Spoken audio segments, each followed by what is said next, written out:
congratulations on an incredible career. I know I'm sure the emotions are a little high right now, but I don't know, just what's running through your mind as you wrap up a career. I have a bad job. I do a bad job of stopping to smell the roses and appreciating everything.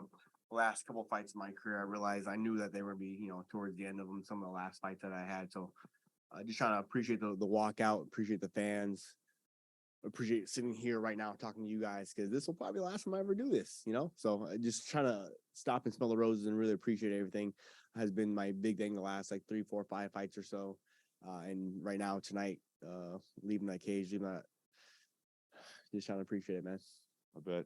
Obviously things didn't go the way you wanted them to go tonight. I guess talk about the fight itself. I mean, a beautiful kick, I guess, kind of changed everything. Yeah. Great kick by Usman. Awesome. Great job. Came out traditional. We're expecting to come out southpaw. Maybe tended to stand southpaw more, but he came out traditional. So I was gonna kick his body and kick his leg. I got off one inside leg kick. Didn't land super square, but it landed okay. He threw 2 kicks. I checked one, kind of moved back on it. And then he threw a rear leg question mark kick, and not too many people have the dexterity, the skill set to throw a rear leg, especially like a body kick, rear leg question mark kick. I didn't land it flush, landed clean. He got me with his freaking toes right around my jaw, and I woke up and he was on my back punching down on me. I was like, oh man, something bad happened. Like, I don't know if you guys have ever happened to you, but it has happened a couple of times where you kind of wake up in the middle of a fight, you come to a little bit and you're in a different position. I knew him on my back was not a good position. I woke up there a little bit. I was like, oh, dang it. He landed some good shots from back. He was not exactly back of the head, but he landed some good shots from the back. I was like, oh, like, hey, ref, look at that. And then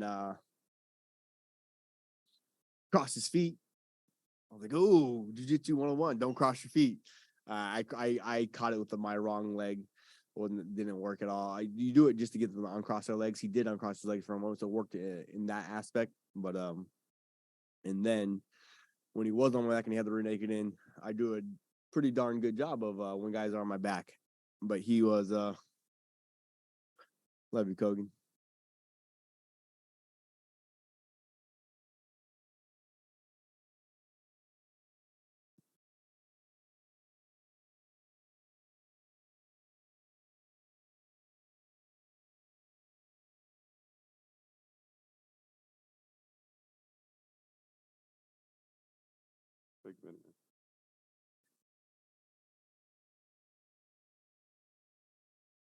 Just all kind of settling in now. Yeah. Over reality. But yeah, Usman was on my back. Normally, do a pretty good job of back defense, but he cemented his position of his chest being on my back, and I wasn't able to turn my shoulders to the ground. Once he had the rear naked in, you guys can have the rear naked, and as long as you're able to turn your shoulders, get their shoulders square off of your back, chest to back position. But he did a good job of securing his chest to my back. I couldn't wiggle anymore to scrape him off of my back, and that's when I knew that it had at the end. Then I started going woozy just a little bit, like, oh mother. then I tapped after that. Obviously, it shows the skill that he brings. We know you're the unchokable Benson Henderson, so it shows the skill that he has. But I guess you've had an amazing career, Hall of Famer, legend. Now you turn it over to your wife, right? I know you said you're going to let her focus. Will you be in the corner? Like, will be active where you're helping her? Do you kind of let the coaches handle that and you just handle family? Like, what's the plan?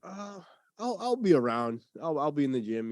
I own the gym with my coach Giancarlo and I'll be helping out with the guys and doing this and that. But majority of my time will be taking care of the kids so that she can train more. It is I signed the deal with Bellator, and I told myself, anytime you lose during these 4 fights, then that's probably it. So that's what happened. So time to lay the gloves down, but yeah, I'll still be around. I'll still be helping guys out. I love my team. We have the hardest working gym in the world, bar none, hands down. No ands, ifs, or buts about it. We have the hardest working gym in the world. My little brothers, my little sisters, I love them to death. And I'll be there to help them out, and I'll do what I can, But it is my wife's turn to shine, her turn to practice 3-4 times a day, get after it, So I leave that to her, and I'll be taking care of the majority of the, taking care of the kids, but I'll still be in the gym, still helping out with my team, and of course help my wife out and stuff. Last thing for me, how do you want to be remembered as a fighter? I mean, your legacy, obviously a former UFC champ, former WC champ. I mean, that stuff can never be taken away. But is it your accomplishments? Is it your character? Like, what do you want your legacy to be? Oh man, I don't know. I've gotten that question a lot the past like year, 2 years or so. I'll leave it to you pundits. I'll leave it to you guys to give my career scope and put some cool words to it and all that stuff. I'm not really sure. I don't. If anything, I would say the thing I'm highest on in this life is hard work. I don't care what it is you do, whether you're a journalist, whether you're a cameraman, whether you're a fighter, it doesn't matter what you do. You're a Uber driver. It's all about how hard you work in life. It's all about how hard you work, hard work. So I think maybe for my career, I just want to be known as the guy who worked his butt off. I was never the fastest. I was never the strongest. I was never the most this, most that. I was never the number one draft pick. Not ever in my life. I was always a 7th-round draft pick, and I was able to, have a pretty good career. And I was able to do that by just working my butt off.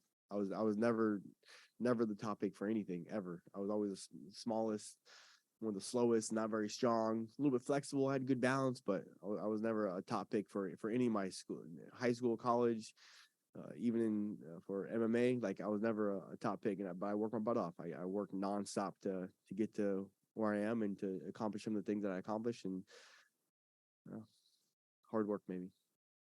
Hey Benson, if you could go back in time and speak to yourself when you were right starting MMA, what advice would you give yourself? Oh man. Invest in Google. Invest in Tesla. In the way that you're talking about it. Good answers. Yeah. Maybe the only thing I would have told myself, like a lot of older people, now myself older in this MMA game, would be to actually just appreciate all of it. Like really to just I took it for granted. Not took it for granted, but I had a pretty good career early on. And I did some good, amazing things early on. I was a world champion, before the age of 24. So like, oh man, yeah, I just kind of got used to it, but I didn't really appreciate, getting flown to here, first class, going over here and doing these things and talking to media. It was always such a drag, like, oh man, I want to talk to these guys again. Like, oh, like I'm so much better than or whatever. I'm like, hey, and now, like looking back, like all the, older folks will say, yeah, you gotta appreciate these things. So stopping to smell the roses throughout my entire career, not just wait till the end and then, okay, now I appreciate this and appreciate that, but learning to appreciate it from the very beginning. Because those memories, man, if you just kind of gloss over them, you just forget about them. Like those are some of so about loving the journey, loving the process, not just the end result of getting the belt there, but those 2, 3 years, 4 years, like getting the belt, enjoying that process, enjoying the journey, loving what it is you do, and appreciating. I mean, just to springboard up that a little bit, like how clearly are your memories like of all your fights? Is it pretty like not good at all? Not good. I have to ask my wife. She'll be happy to tell you I have a terrible memory. So when someone like she'll be talking about, oh yeah, and this and that, we went over here to this restaurant in San Jose. I was like, yeah, I don't remember that. You sure? We went to this restaurant? Like, yeah. And she'll pull up on her phone and have yeah, that's a good call. You're right. 2016, we ate here on Christmas time. We went and had,